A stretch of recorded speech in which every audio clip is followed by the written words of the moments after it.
play and can be like the face of it over here, I think that would make it 10 times bigger.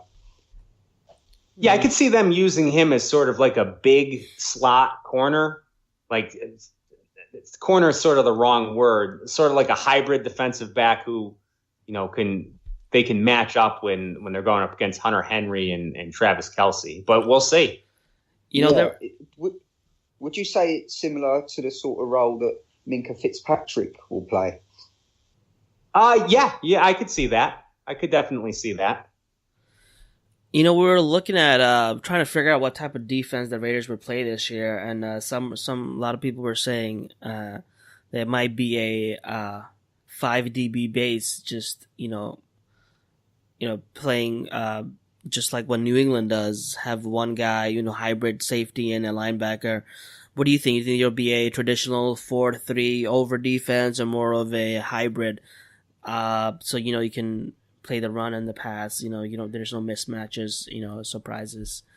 What do you think it'll happen? Yeah, I think at this point, most teams are usually in that nickel base with 5 defensive backs, and I think the Raiders will fall right in line there. And I think that they're doing a good job of adding some different pieces to their secondary so that they can match up with different chess pieces from opposing offenses. We mentioned Obi and potentially matching up with bigger tight ends or bigger slot receivers, which has sort of become in vogue now. I mean, Juju Smith-Schuster over in Pittsburgh, and now Deshaun Hamilton over in Denver. That a lot of teams are going to big slot receivers, and let's face it, a lot of these tight ends are essentially just big slot receivers. But then you've also got guys like Darryl Worley or maybe even Senquez Golson, if he can stay healthy, who could match up with the smaller slot receivers like a Julian Edelman. So, yeah, I think the Raiders will be in nickel, but I think they will use 4 down linemen a lot of the time. Nice. Hey, recently they were saying Greg Papa might be leaving the Raiders and go to the 49ers. Does that sound kind of odd? I know you like your Raider fans. What are your thoughts on hearing Greg Papa call touchdown Niners? I can't imagine that. He's been there since I was a little kid, so that would be really strange. I hope he follows the team to Las Vegas. Yeah, I know. I don't know, but Tim Kawakami came out, so I thought it was it's kind of strange. It's going to be getting used to hearing somebody else calling the Raider games. But yeah, man, what are your thoughts on the Raiders moving to Vegas? So I mean, it should be a spectacle. You look at what's going on with the hockey team right now, the Vegas Golden Knights, and there's a lot of excitement for sports over there right now. And the stadium that they're building for the Raiders looks like it's really going to be first class, and so that should really be sort of interesting to see. But I feel kind of bad for the fans over there in Oakland, who I've already lost the team once. Yeah, and Oakland is about to lose the Warriors as well. Sucks for them, I guess. Yeah. Warriors are moving to San Francisco. They're going to lose another championship caliber team, but I guess the city just can't afford it. That's bad. What was I going to talk about? I was actually going to ask what he thinks about the linebacker situation. Oh, so that's one of the areas where I think Reggie McKenzie's really kind of fallen a little bit short. I think it's a mixed bag with him, like I mentioned earlier. At some point, he's got to address these linebackers. So I get that in a 4-3, your linebackers are not as important as the other positions on the defense, in most 4-3s at least. Whitehead is a good addition, but he's really more of a strong Sam linebacker. He's not really that good in pass coverage. Derek Johnson, again, as much as I don't mind bringing in veterans, I don't mind bringing him in. You have to have options, and the Raiders really don't have another option in the middle if Derek Johnson shows to be a 35-year-old athlete with, a history of Achilles tears. Yeah. So it would be nice to see Navarro Bowman back there, but I don't know. I think that's Perry Riley Jr. all over again. I think. Right. Personally. I think it's just that scenario again where we've not addressed it. We haven't addressed it in free agency. We haven't addressed it in the draft. It's that position that's still eluding the team, really. But I mean, and it's been we have years. got some good youngsters, Markel Lee and Nicholas Morrow, but I don't see them really.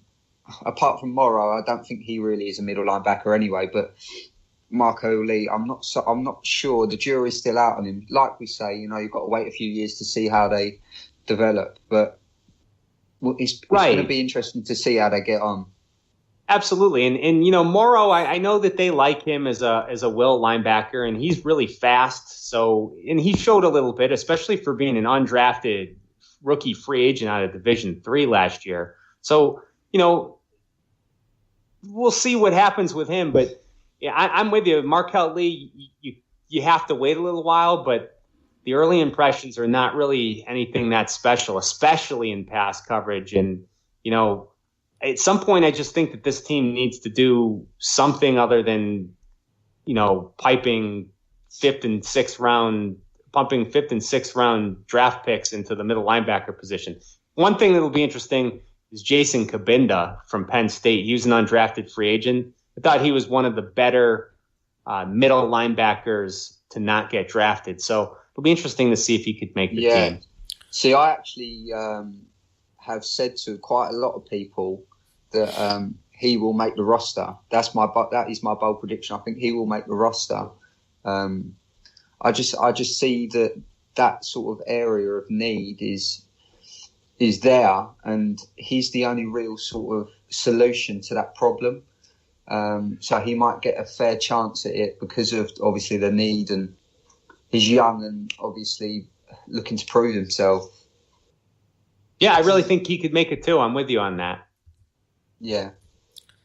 What do you see the Raiders doing? How do you see the Raiders doing this year? Do you think they make the playoffs? From what you've seen and heard, or do you think Gruden needs another year to get everything going? I think that the biggest difference we're going to see this year is coaching, and I think that is going to get them. You never know, but I really think it gets them back to the playoffs. Last year, you would see guys running the same routes on the same side of the field, running into each other. I mean, last year I really thought that the most troubling thing came when the Raiders were 2-0. It was Tuesday or Wednesday. And they were playing the Washington Redskins on the Sunday night the following week. And there were comments made in the media by Washington's middle linebacker, Zach Brown.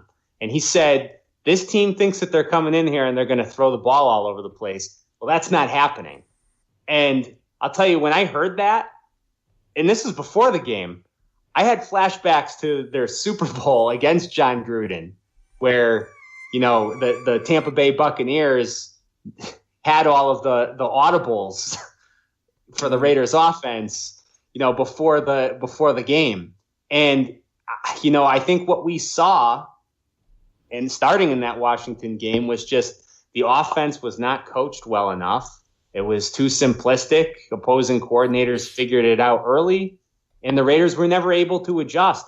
And, the defensive side of the ball, I'm sorry, but it was the same issue. Ken Norton was never able to get it together as defensive coordinator. He was given at least, 1 year too many to try to figure it out. And then the team improved a little bit, at the end of the year with Pagano. The defense improved a little bit. So I really think that now bringing in Paul Gunther, who's a very respected defensive coordinator, and I know Greg Olson's back, which is good because he has some familiarity with Derek Carr, but essentially John Gruden is the offensive coordinator. I think you're going to see a big improvement this year because of the coaching. And another difference is the schedule. I think if you look at the schedule, we have a pretty easy schedule this year, which should help as well. And the X's and O's were not the strong suit of last year's coaches. So you're definitely right. I'd just like to say, Paul Gunther at the Bengals basically transformed their defense, and didn't you look at the names? They're not actually that talented, but what he done is he galvanized them, got them organized. It's all about organization. You know, you can have a couple of star players, a couple of okay players, but if you've got them organised, it makes such a difference. And I mean, you look at like the defensive tackle position, he turned like a bunch of like nobodies and then a couple of decent players into world beaters. And I think that is the difference in the coaching that will elevate the Raiders defense to the next level. Yeah, I completely agree with you. And I think that was completely absent the past few years with Ken Norton. That, you know, you'd see guys just breaking open by 30 yards because there were blown assignments, and you'd see everybody standing around looking at each other because they didn't know what the calls were. Yeah. So I'm with you. Yeah, no, I think that's important. I mean, like, obviously, he had a successful time with the Bengals for a few years, and he had like, it's Geno Atkins, isn't it? He had like Geno Atkins, and he had a few other guys in there. So think what he could do if Maurice Hurst turns out to be a stud. Think what he could do if PJ Hall turns out to be a decent player. And not to mention, obviously, you've got Khalil Mack, Bruce Irvin, and Arden Key on the edge. Absolutely. I mean, that could be frightening, but it all depends on the players as well. Are they willing to put the effort in? Are they willing to knuckle down and be organised and be disciplined? Because if they're not, then, as I think Irvin alluded to this with Arden Key, you know, we're going to keep him in check because we need our teammates. He's sort of the mentor for him.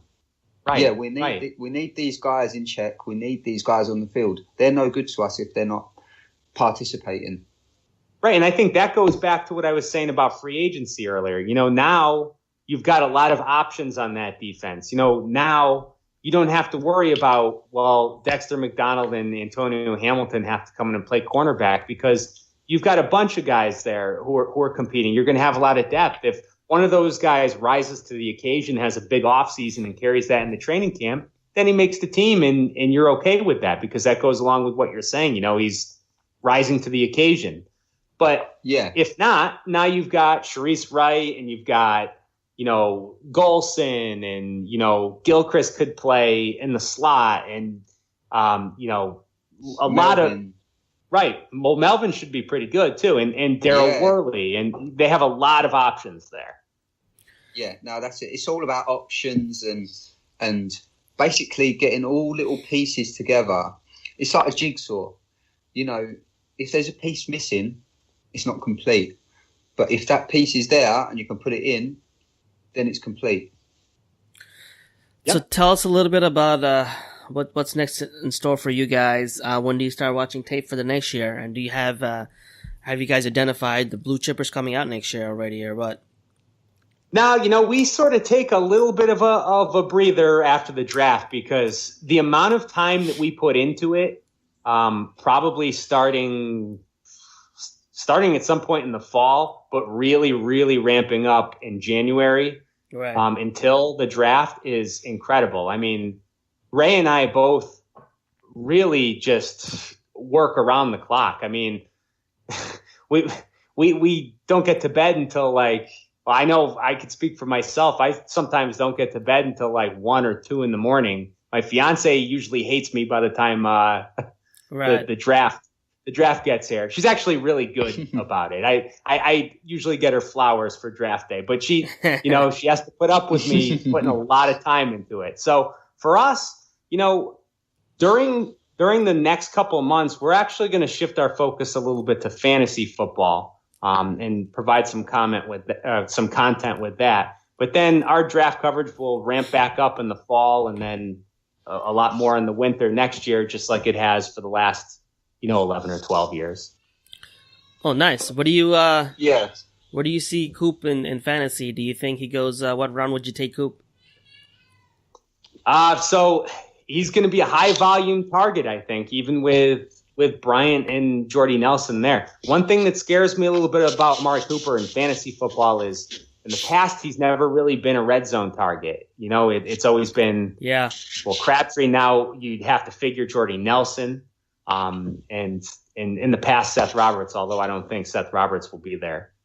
This year. I think he gets cut personally. I know there's dead cap, but I think that the money that can save is worth